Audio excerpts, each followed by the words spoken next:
Here's how to scrape bluesky posts in a list with no coding knowledge. For this, we'll need the bluesky scraper from empty.codes. Link will be in the description. Simply just download it for your browser. Next, press post in the list. As you can see, we extracted the posts in this list.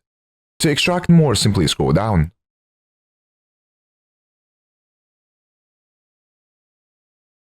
And the more you scroll down, the more you will extract.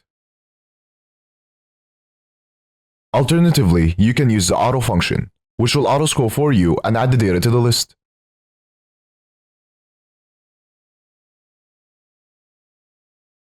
Once you're done, press stop. Now press on the settings. Then head to stored data. In here you can find all the data you collected. You can specify some data to delete or move to export.